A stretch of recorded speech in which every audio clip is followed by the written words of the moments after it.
And just looking at this situation, of course, it's not just the United Kingdom that is in a bit of a problem here. The global economy is slowing down considerably. What's the context? What's the economic context to all of these decisions that need to be made? Well, it was always going to be a pretty tough economic in-tray for whoever was going to be Prime Minister.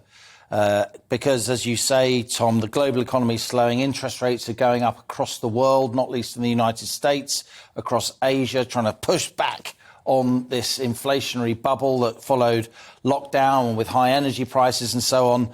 And we're more than likely going to see interest rates go up on the 3rd of November before we get to that autumn statement on the 17th of November.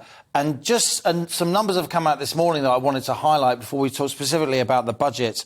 These are what we call the PMI indices, PMI Purchasing Manager Index. Now, these aren't official GDP numbers. They are numbers that derive from surveys of business leaders. And there are PMI surveys for manufacturing, services, the composite overall economy. And the PMI indices for manufacturing have just come out. Now, if this number is below 50, it indicates that business leaders think the economy is contracting from their experience. If they're above 50, business leaders think that they are expanding. And back in June this year, June 2022, the PMI manufacturing index, about a fifth of our economy's manufacturing, Tom, was 52.8. So growing. Pretty healthy. September 2022, so last month, 48.4. Contracting. And now today's PMI number for October, these numbers come out very quickly.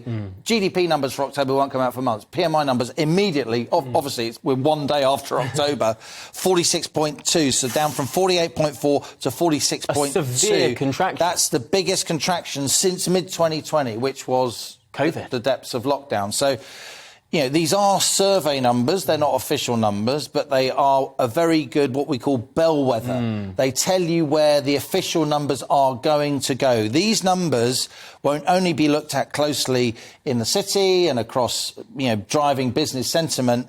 They'll also be looked at closely by the Office for Budget Responsibility as they pull together that set of forecasts that will really determine and contain the Chancellor and the Prime Minister's fiscal room for manoeuvre on the 17th of November. But Liam, looking at those numbers and the severe recession that potentially they indicate, what Chancellor in their right mind would raise taxes at a time like this? At a time when the country is going into recession, raising taxes on individuals and businesses would, to most economies, seem balmy, wouldn't it? Well, those two, yeah, I wouldn't say they point to a severe recession. They probably point to a recession, but these PMI numbers, they're sentiment-driven. They can turn on a hair trigger, but they're the sentiment of people who actually run businesses and decide whether or not to invest, whether or not to keep people on in one of our most employment-intensive sectors, where we've add lots of value to the economy,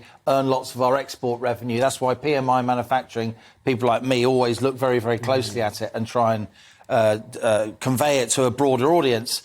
In terms of should we be raising taxes, this is where the debate now is. Now, I would say it doesn't make any sense to raise taxes sharply into the face of a recession. We should be doing the opposite. But the conventional wisdom in recent months seems to have been turned on its head, not least because I think Liz Truss and Kwasi Kwarteng tried to do too much too soon in terms of tax cuts, and the market's freaked out. I think, by the way, the market's also freaked out, that's a technical term, because of what the Bank of England was doing, selling more bonds into the market. I think the market's also got unnerved by the fact that the pound was falling, even though that was largely a strong dollar story. Yes. The dollar was going up against all other major currencies, so the pound was falling. We were particularly susceptible to a falling currency because we import lots. Particularly we import lots of energy, which is priced in dollars. So there were various issues that compounded the market panic in the UK that I don't think had all that much to do with Liz Truss's tax-cutting agenda, but which Liz Truss's tax-cutting agenda has been entirely blamed for. So it makes it almost politically impossible to go there at the moment. Yeah. And we seem to be kind of run at the moment by forecasters predicting doom and gloom. That's why I'm slightly pushing back on the idea of a severe recession. I think there are potential big upsides in the UK economy. We are still attracting a lot of foreign direct investment. Unemployment is still low. There is still investment happening.